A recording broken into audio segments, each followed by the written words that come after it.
ഇന്ത്യയെ സംബന്ധിച്ച് നോക്കുകയാണെങ്കിൽ മറ്റ് രാജ്യങ്ങൾ പൊതുവെ പറയാറുള്ളത് നമ്മുടെ ഓരോ ബഹിരാകാശ ദൗത്യത്തിന് നമ്മൾ ചിലവാക്കുന്ന തുക അത് പലപ്പോഴും ചൂണ്ടിക്കാണിക്കാറുണ്ട്. ഇപ്പോൾ ഈ ശുഭാംശു ശുക്ലയുടെ പരിശീലന കാലയളവിൽ ഇതുമായി ബന്ധപ്പെട്ട് ഇന്ത്യ ഏകദേശം 500 കോടി രൂപയാണ് ചിലവഴിച്ചിട്ടുള്ളത്. എന്നാൽ നമുക്കറിയാവുന്നതാണ് നമ്മുടെ ചന്ദ്രയാൻ ദൗത്യത്തിനും മംഗൾയാൻ ദൗത്യത്തിനുമൊക്കെ 500 കോടി 600 കോടി ഇത്രയൊക്കെ മാത്രമേ വേണ്ടി വരുന്നുള്ളൂ. ഏറ്റവും ഒടുവിലെ ആദിത്യ L1 അടക്കം 500 കോടിക്കകത്ത് നിൽക്കുന്നു എന്നുള്ള വാർത്തകളാണ് വന്നിട്ടുള്ളത്. പ്രത്യേകിച്ചും വിദേശ രാജ്യങ്ങളെ സംബന്ധിച്ച് നോക്കുകയാണെങ്കിൽ അവരുടെ ഒരു സിനിമ പോലും ഇതിനപ്പുറത്തേക്ക് കോസ്റ്റ് വരുമെന്നാണ് അവർ പറയുന്നത്. അപ്പോൾ ഇത്രയും ചിലവ് കുറഞ്ഞ രീതിയിൽ എങ്ങനെയാണ് ഇന്ത്യക്ക് ഇത് സാധ്യമാക്കാനായി സാധിക്കുന്നത്? അത്ഭുതത്തോടെയാണ് അവരൊക്കെ ചോദിക്കുന്നത്. അത് രണ്ട് മൂന്ന് കാര്യങ്ങളുണ്ട്. ഒന്ന്, നമ്മുടെ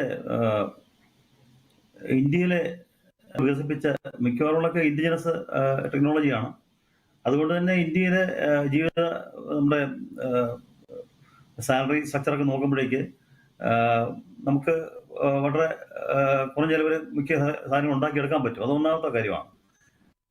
പിന്നെ നമ്മുടെ ബാക്കിയുള്ള രാജ്യങ്ങളൊക്കെ ടെസ്റ്റിംഗ് ഒക്കെ വളരെയധികം ആവശ്യമില്ലാതെയും ചിലപ്പോൾ ആവശ്യം കൂടുതലും ചെയ്യാറുണ്ട്. നമ്മൾ വളരെ എസെൻഷ്യൽ ടെസ്റ്റുകളെ ചെയ്യാറുള്ളൂ. അത് വളരെയധികം ഇൻപുട്ട് കിട്ടുന്ന ടെസ്റ്റുകളുമായിരിക്കും. അപ്പോൾ ടെസ്റ്റുകളുടെ എണ്ണം ഏറ്റവും അത്യാവശ്യമുള്ളതായിട്ട് കുറച്ച് അങ്ങനെ നമുക്ക് കുറെ ലിമിറ്റ് ചെയ്യാൻ പറ്റുന്നുണ്ട്.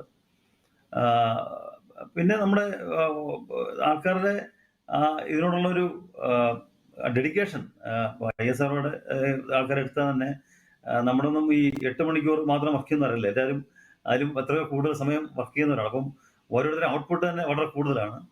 അപ്പോൾ ഇതൊക്കെ കൊണ്ട് നമുക്ക് നമ്മുടെ വളരെ റിലയബിളായിട്ടും വളരെ ചിലവ് കുറച്ചുമൊക്കെ നമുക്ക് കാര്യങ്ങൾ ചെയ്തെടുക്കാൻ പറ്റും. പ്രധാനമായിട്ടും നമ്മുടെ ടെക്നോളജി ചോയ്സസ്, ഇൻഡിജിനൈസേഷൻ, നമ്മുടെ ടെസ്റ്റിങ്, വളരെ പ്രോപ്പർ ടെസ്റ്റിംഗ്, ഇതൊക്കെ ചൂസ് ചെയ്യുന്നതുകൊണ്ട് നമുക്ക് പ്രധാനമായിട്ട് ചിലവ് കുറയ്ക്കാൻ പറ്റുന്നത്. പിന്നെ മാൻഡ് മിഷൻ വരുമ്പോഴേക്ക് നാച്ചുറലി മാൻഡ് മിഷനിൽ വേണ്ട സാഹചര്യം ഒരുക്കുക എന്ന് പറഞ്ഞാൽ വളരെ ഒരു ചലഞ്ചിങ് ആണ്, വളരെ വെല്ലുവിളികൾ നേരിടുന്നതാണ്.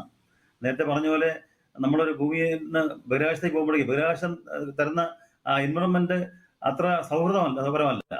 നമുക്ക് ടോട്ടലി ഡിഫറെന്റ് ആണ്. അത് അവിടെ റേഡിയേഷൻ ഉണ്ട്, മീറ്റിയോർ ചെറിയ ചെറിയ മീറ്റിയോറൈറ്റ്സ് ഉണ്ട്. അപ്പൊ അതിന്റെ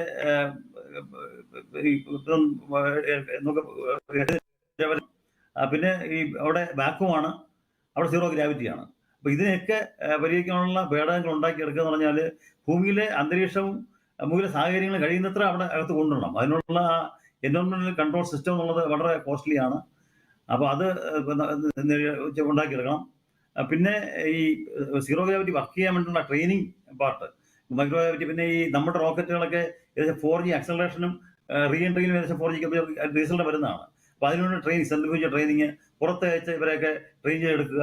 ഇതൊക്കെ മാൻഡ് മിഷന്റെ സ്വാഭാവിക ചിലവ് സ്വല്പം കൂട്ടുന്നതാണ്, ബാക്കിയുള്ള പ്രോഗ്രാമേക്കാളും ശകലം കൂട്ടുന്നതാണ് മാൻഡ് മിഷന്റെ കാര്യത്തിൽ വരുന്നത്. എന്നിട്ട് പോലും നമ്മുടെ ഓവറോൾ മാൻഡ് മിഷൻ ലേഔട്ട് ബാക്കിയുള്ള രാജ്യങ്ങളെ അപേക്ഷിച്ച് വളരെ കുറവാണ്. അത് ഞാൻ നേരത്തെ പറഞ്ഞ പോലെ പ്രോപ്പർ ടെസ്റ്റിംഗ് ഒക്കെ കോൺഫിഗർ ചെയ്യുന്നതിലൂടെ നമ്മൾ ചിലവ് കുറയ്ക്കുന്ന ഒരു പ്രധാന കാര്യമാണ്.